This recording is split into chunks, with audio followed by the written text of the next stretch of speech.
Israel. I'd like to give all praises, honor, and glory to YAHAWAH, by YAHAWASHI. Double honors to the apostles and the elders of Great Millstone, and SHALAWAM to elect out there, doing this work of faith and live with love and true sincerity. Alright, today, I wanted to get into a health topic, in which I'm starting a series, Lord willing, and this will be the first installment, entitled A.E.D, Alternatives to ESAU'S Drugs.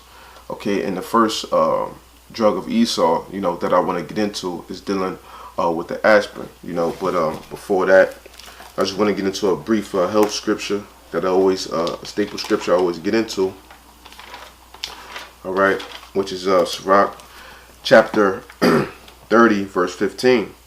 Health and good estate of body are above all gold, and a strong body above infinite wealth.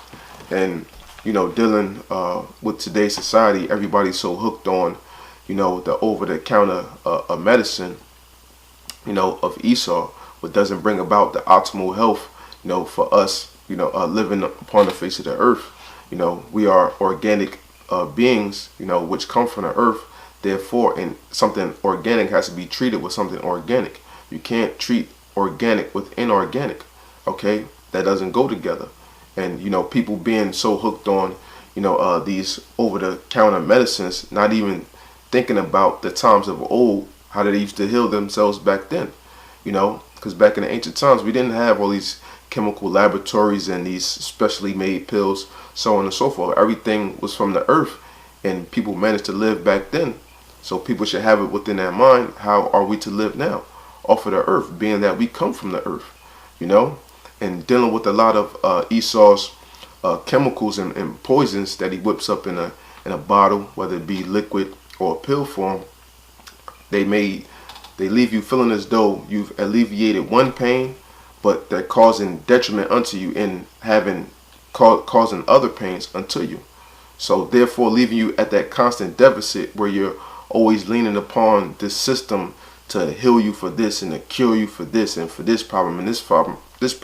It's a constant cycle that you constantly go through and dealing with this beast of a system, in which they're doing it not to heal you or to cure you of anything, but to keep generating money for themselves and for the system.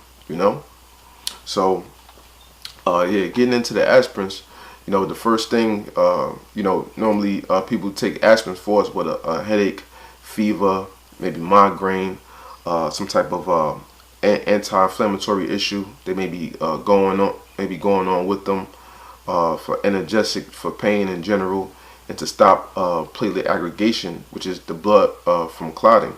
And typically you would have somebody that may have suffered like a heart attack or something like that. A doctor may prescribe them like a 80 or 81 milligram tablet of aspirin a day for them, to decrease the chances of having a heart attack, which can help, but to a degree, that's only causing more detriment unto your body in the long run. And studies have shown, from something I was looking up over there in Britain, people that have vast majority of people that have suffered heart attacks that were prescribed to take an aspirin a day by their doctors, wind up having some type of other problems, or whether it be ulcers or some type of cerebral bleeding within their head. Now, those cases are real rare and you don't see them that often, but nonetheless, that's still a chance that you're risking, and by doing so. So getting into the aspirins, you have two main ingredients in the aspirin, which helps for the pain relieving of the headaches, so on and so forth, and the inflammation, which deal with a chemical in the aspirin known as allicin, and then you have the chemical known as salicin. Okay, and when the aspirin enters into the body, okay, it inhibits I'll say the short form of the word COX2. It inhibits COX2, which is an enzyme from producing more prostaglandins, and prostaglandins, they're pretty much fatty acids that have a hormone-like response. And the prostaglandins that are in the head, okay, they send signals onto the brain, signaling off pain.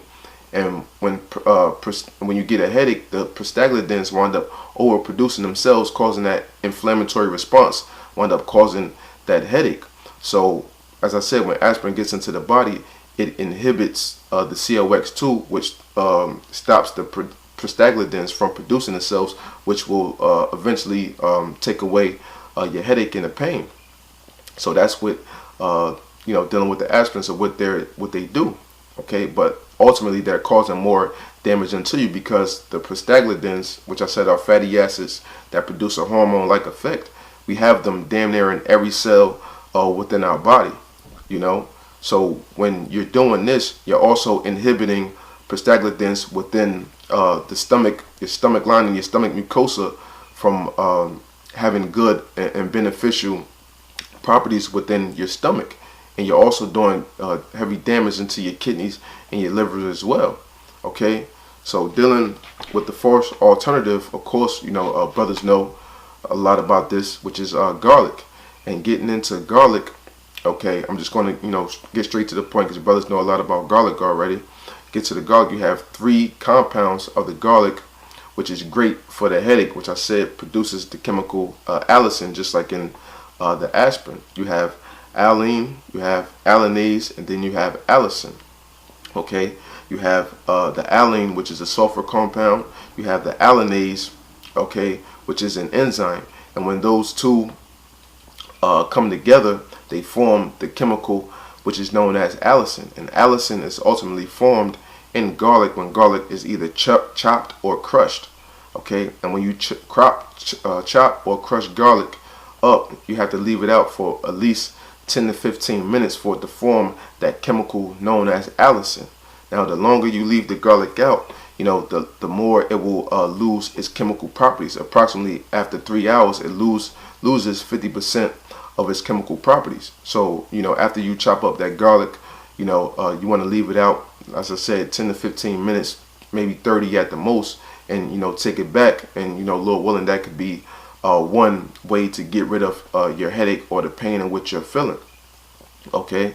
And, secondly, getting into the next herb, white willow bark, okay, which has been known worldwide and since ancient times of being a great pain reliever.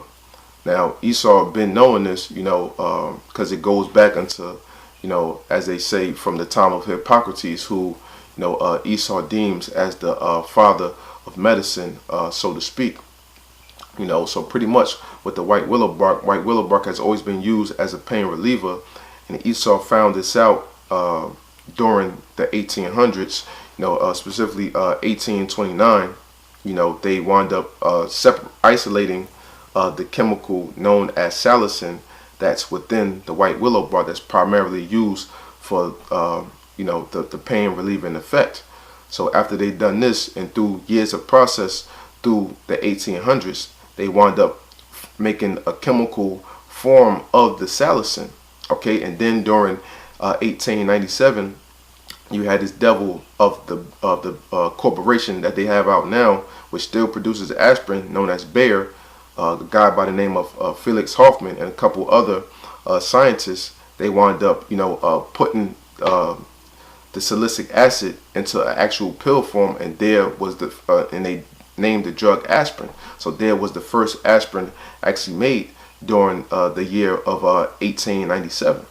Okay, and as I said, dealing with the white willow bark, they wound up separating the salicin that's within it and creating that synthetic form. So when you take white willow bark, or when you take aspirin, well, really, when you take the white willow bark, when you drink it in tea form or pill form or whatsoever, what have you, is the chemical that's within it is salicin. But when it enters the body, it converts into salicylic acid, which produces, as I said, that pain relieving effect. And white willow bark has been known pretty much for any pain going up and down your spine, whether it be your head, your neck, your lower back pain. Is great for all those forms of pain. So as we see, pretty much that all aspirin really is pretty much garlic mixed with white willow bark, and primarily white willow bark. That's originally where it derives from, and where Esau, thought of the capabilities to be able to do so.